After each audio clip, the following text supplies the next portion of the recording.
Chapter 7, Laws of Nature. In dwelling upon the laws of matter and the laws of nature, many lose sight of, if they do not deny, the continual and direct agency of God. They convey the idea that nature acts independently of God, having in and of itself its own limits and its own powers wherewith to work. In their minds there is a marked distinction between the natural and the supernatural. The natural is ascribed to ordinary causes, unconnected with the power of God. Vital power is attributed to matter, and nature is made a deity. It is supposed that matter is placed in certain relations and left to act from fixed laws with which God himself cannot interfere, that nature is endowed with certain properties and placed subject to laws, and is then left to itself to obey these laws and perform the work originally commanded. This is false science. There is nothing in the Word of God to sustain it. God does not annul his laws, but he is continually working through them, using them as his instruments. They are not self-working. God is perpetually at work in nature. She is his servant, directed as he pleases. Nature in her work testifies of the intelligent presence and active agency of a being who moves in all his works according to his will. It is not by an original power inherent in nature that year by year the earth yields its bounties and continues its march around the sun.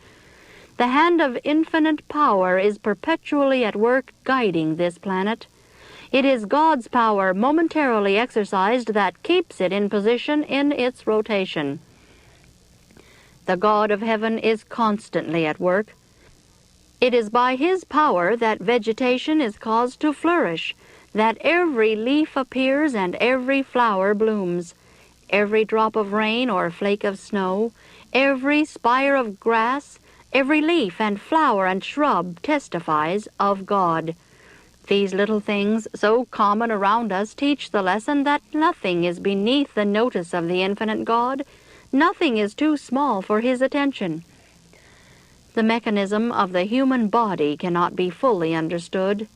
It presents mysteries that baffle the most intelligent. It is not as the result of a mechanism which, once set in motion, continues its work, that the pulse beats and breath follows breath. In God we live and move and have our being. Every breath, every throb of the heart is a continual evidence of the power of an ever-present God. It is God that causes the sun to rise in the heavens.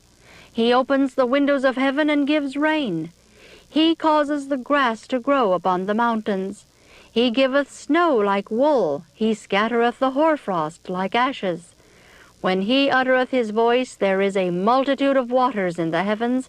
He maketh lightnings with rain, and bringeth forth the wind out of his treasures. See Psalms 147, verse 16, and Jeremiah 10, verse 13. The Lord is constantly employed in upholding and using as his servants the things that he has made.